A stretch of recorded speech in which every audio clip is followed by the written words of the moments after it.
আচার্য exclusive চ্যানেলে তোমাদের সকলকে স্বাগত জানাই।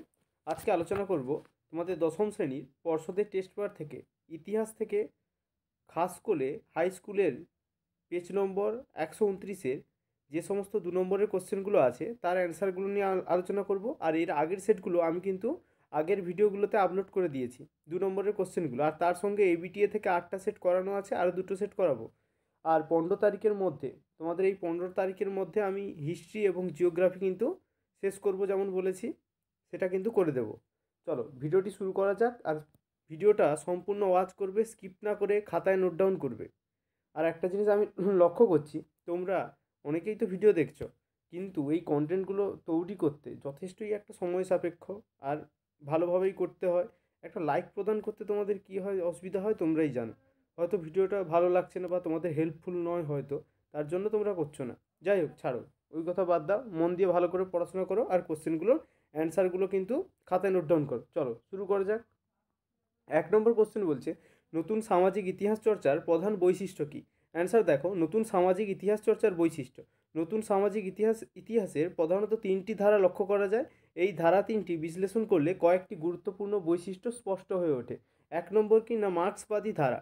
19 শতকে জার্মান দার্শনিক কার্ল মার্ক্স বলেন, সামান্য সংখ্যক ধনী মানুষ সমাজ, রাজনীতি, অর্থনীতি সব কিছুই নিয়ন্ত্রণ করছে। এই ধনীদের বিরুদ্ধে যুগে যুগে সংখ্যাগরিষ্ঠ দরিদ্র শ্রেণীর মানুষ সংগ্রাম করে আসছে। এই সংগ্রাম আসলে শ্রেণী সংগ্রাম। অতীতে শোষিত দরিদ্র শ্রেণীর এই জীবন সংগ্রামের কথা ইতিহাসে জায়গা পেত না। নতুন সামাজিক ইতিহাস চর্চায় এদের কথা গুরুত্ব পায়। এই ধারার ইতিহাস চর্চায় গুরুত্বপূর্ণ ভূমিকা রেখেছেন Karl Marx, Engels, Jaures, Tawney, Hobson প্রমুখ। ভারতে এই ধারাকে জনপ্রিয় করে তুলেছেন রজনীপাম দত্ত, রমিলা থাপার, ইরফান হাবিব প্রমুখ ইতিহাসবিদ। 2 নম্বর পয়েন্টে কি বলছে না, সামগ্রিক ইতিহাস চর্চা বা টোটাল হিস্ট্রি। এই ধারায় যান্ত্রিক মার্ক্সবাদ বর্জন করে মানুষের বিশ্বাস, রীতিনীতি, মানসিকতা সহ সমাজ, অর্থনীতি ও সংস্কৃতির ওপর জোর দিয়েছে। এদের মতে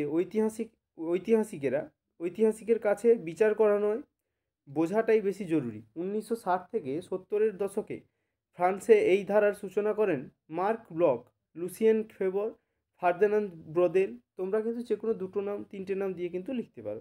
প্রমুখ ইতিহাসবিদ এবং পরবর্তীকালে ইংল্যান্ডের ঐতিহাসিকরা এই ধারাকে এগিয়ে নিয়ে যান। 3 নম্বর কোশ্চেন, মানে 3 নম্বর পয়েন্ট, নিম্নবর্গীয় ইতিহাস চর্চা।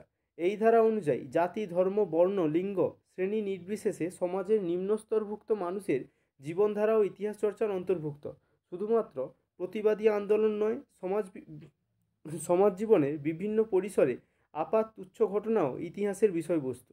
1980-এর দশকে ভারতে এই ধারার সূচনা করেন রণজিৎ গুহ, এগিয়ে নিয়ে যান পার্থ চ্যাটার্জি, শাহিদ আমিন, সুমিত কুমার, গৌতম ভদ্র প্রমুখ। এদের কিন্তু নিম্ন ইতিহাস চর্চার জনক বলা হয়। এছাড়া মার্কিন ইতিহাসবিদ, এতটা লিখতে হবে না, তোমরা কিন্তু প্রমুখ পর্যন্ত লিখবে।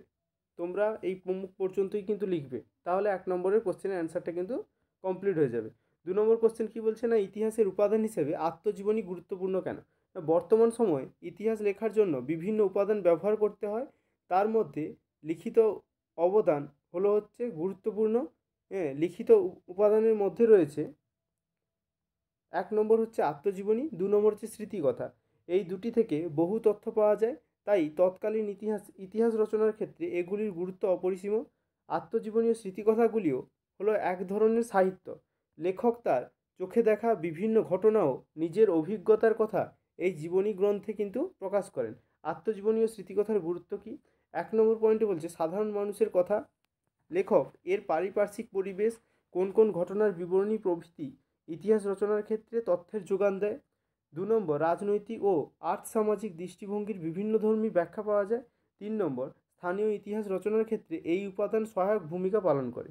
4 নম্বর, বৃহত্তম বা জাতীয় ইতিহাসের বহু উপেক্ষিত বিষয়ের ওপর কিন্তু আলোকপাত করে।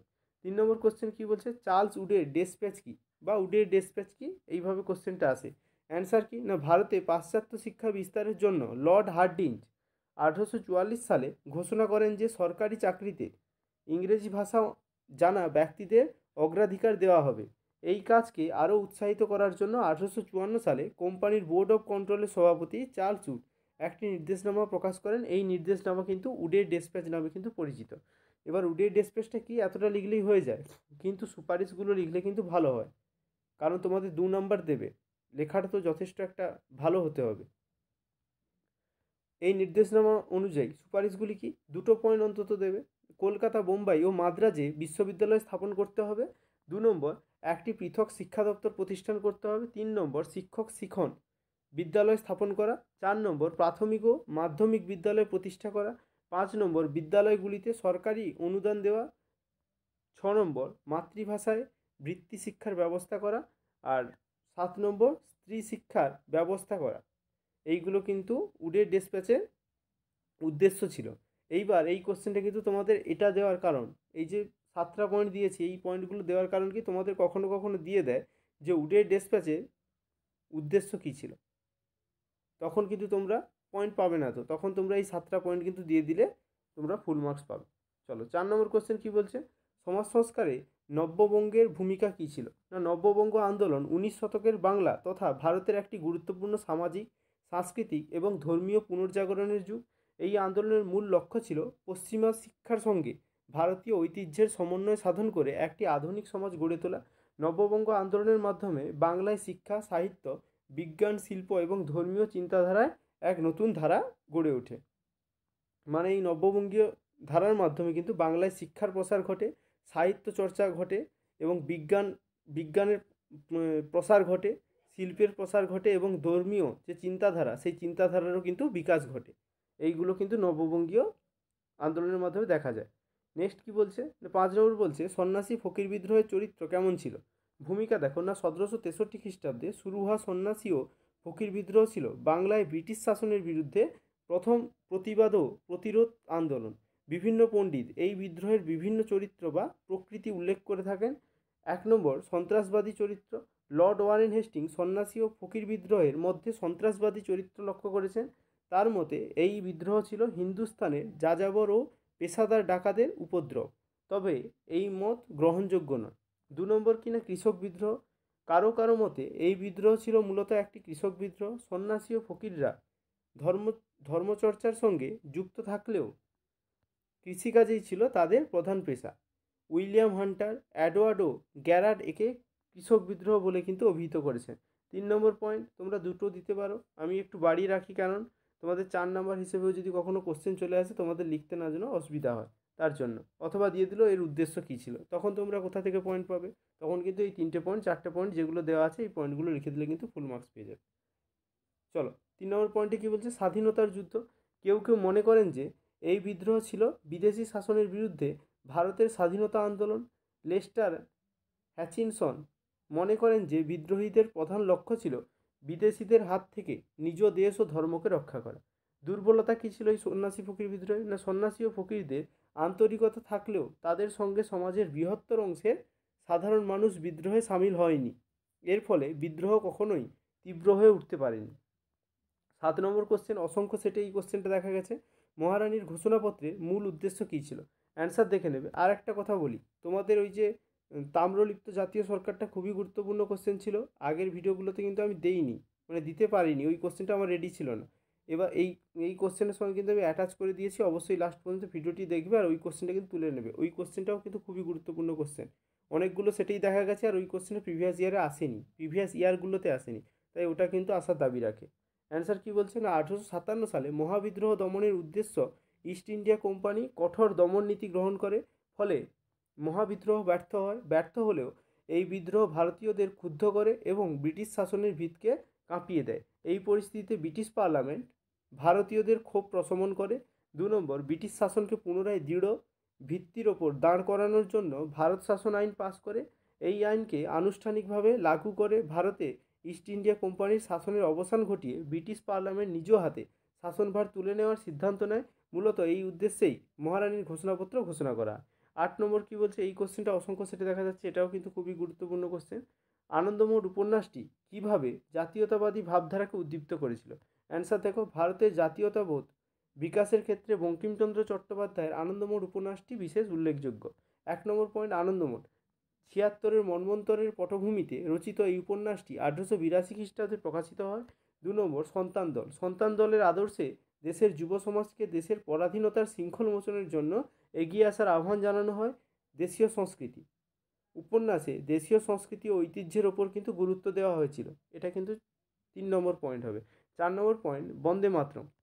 এই সঙ্গীতটি স্বদেশিকতার বীজ মন্ত্র ছিল, বিপ্লববাদের প্রেরণা ও শক্তি ছিল, দেশের বৃহত্তর জনগোষ্ঠী উদ্বুদ্ধ করার ক্ষেত্রে ও জাতীয়তাবাদ জাগরণের উপন্যাসটির বিশেষ ভূমিকা ছিল।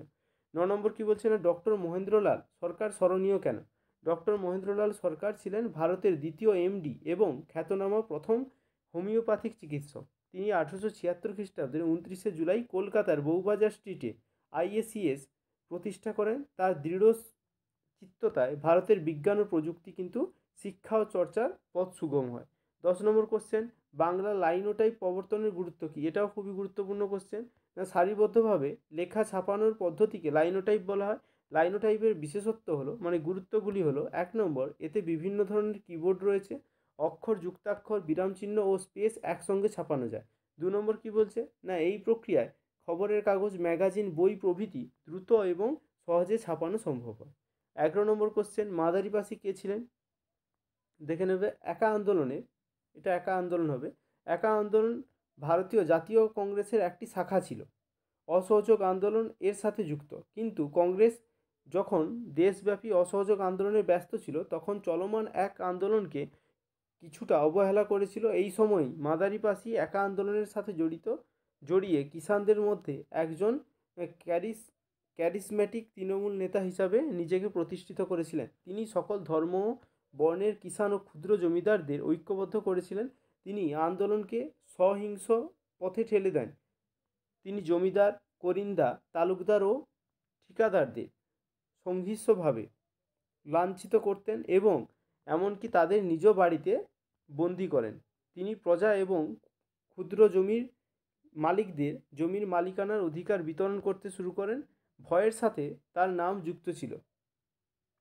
ইউপির সীতাপুর, বারবাকি এবং হারদই জেলার মাদারিপাসির নেতৃত্বে কিন্তু এক আন্দোলন নামে আগ্রাসী কৃষক আন্দোলন দেখা যায় এবং ব্রিটিশ সরকার 1 বছরের মধ্যে কিন্তু আন্দোলন দমন করে, কিন্তু নেতা মাদারিপাসিকে গ্রেপ্তার করতে ব্যর্থ হয়। 12 নম্বর কোশ্চেন, স্বামী বিবেকানন্দের লেখা 2টি বইয়ের নাম লেখো। স্বামী বিবেকানন্দের লেখা 2টি বই হলো কি, এক হচ্ছে বর্তমান ভারত, 2 নম্বর হচ্ছে জ্ঞানযোগ। 13 নম্বর কোশ্চেন, মাতঙ্গিনী হাজরা স্মরণীয় কেন? না, গান্ধী বুড়ি নামে পরিচিত মাতঙ্গিনী হাজরা গান্ধীজির ভারত ছাড়ো আন্দোলনে সামিল হয়ে কপালে ও 2 হাতে গুলিবিদ্ধ হন। তাও তিনি বন্দে মাতরম ধ্বনি দিতে দিতে দিতে ত্রিবর্ণ রঞ্জিত পতাকা হাতে কিন্তু সামনে এগিয়ে চলেন এবং মৃত্যুবরণ করেন। তাই মাতঙ্গিনী হাজরা কিন্তু স্মরণীয় হয়ে আছে। 14 নম্বর কোশ্চেন, দেশবন্ধু নামে কে পরিচিত? না, চিত্তরঞ্জন দাস। 15 নম্বর কোশ্চেন বলছে, ভারতের স্বাধীনতা আইনে কি বলা হয়েছে?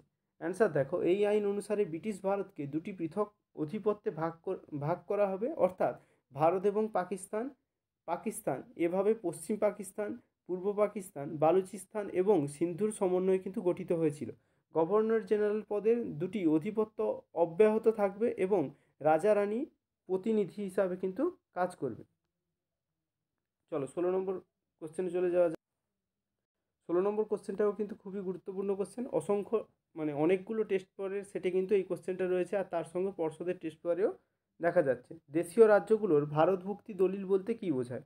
আর আমি আগেই বলে দিয়েছি তোমাদের 20টা কোশ্চেন দেবো লাস্ট মিনিট সাজেশনে, সেখান থেকেই কিন্তু তোমরা 11টা পেয়ে যাবে। আশা রাখি 11টা কিন্তু পেয়ে যাওয়া যাবে, 90% তো পেয়েই যাবে, কারণ আগের বারের কোশ্চেন আমার যে সাজেশনের কোশ্চেন ছিল হুবহু 10টা কমন এসছে, দেখে নেবে, হুবহু 10টা কমন। দেশীয় রাজ্যগুলোর ভারতভুক্তি দলিল বলতে কী বোঝায়? অ্যান্সার দেখো, 1947 খ্রিস্টাব্দের 15ই আগস্ট ভারত স্বাধীনতা অর্জন করে। স্বাধীনতা লাভের পর ভারত যেসব সমস্যার সম্মুখীন হয়েছিল তার মধ্যে অন্যতম প্রধান সমস্যা ছিল কিন্তু দেশীয় রাজ্যগুলির ভারতভুক্তি সংক্রান্ত সমস্যা। ভারতের ব্রিটিশ আশ্রিত ও স্বাধীন দেশীয় রাজ্যগুলির সংখ্যা ছিল কিন্তু 562টি। এই রাজ্যগুলিকে ভারত ইউনিয়নের সঙ্গে যুক্ত করার জন্য ভারতভুক্তি দলিল বা ইনস্ট্রুমেন্ট অফ অ্যাসোসিয়েশন নামে শর্তযুক্ত একটি চুক্তিপত্র তৈরি করেন সর্দার বল্লভভাই প্যাটেল। দেশীয় রাজ্যগুলি ভাতা ও অন্যান্য সুযোগ সুবিধা লাভের বিনিময়ে ভারতভুক্তি দলিলে স্বাক্ষর করে। দেশীয় রাজ্যগুলির অন্তর্ভুক্ত হওয়ার পর ভারত একটি বিশাল এবং শক্তিশালী রাষ্ট্রে পরিণত হয়। ভারতে কেন্দ্র ও রাজ্য সরকারে যুক্তরাষ্ট্রীয় কাঠামো সুদৃঢ় হয়। 17 নম্বর কোশ্চেন। 17 নম্বর কোশ্চেন বলতে এই কোশ্চেনটাই অসংখ্য সেটে দেখা যাচ্ছিল তোমার তোমাদের এবিটিএ টেস্ট পারে। আর এই কোশ্চেনটা আমি মনে করি এই কোশ্চেনটা কিন্তু এই বছরের জন্য আসতে চলেছে, এই বছরে আসতে চলেছে এই কোশ্চেনটা। কি তাম্রলিপ্ত জাতীয় সরকার কি? অ্যান্সার দেখবে 1942 সালের 17ই ডিসেম্বর তাম্রলিপ্ত জাতীয় সরকার গঠিত হয়। ব্রিটিশ শাসনকালে এটি ছিল স্বাধীনতা সংগ্রামীদের সমান্তরাল জাতীয় সরকার।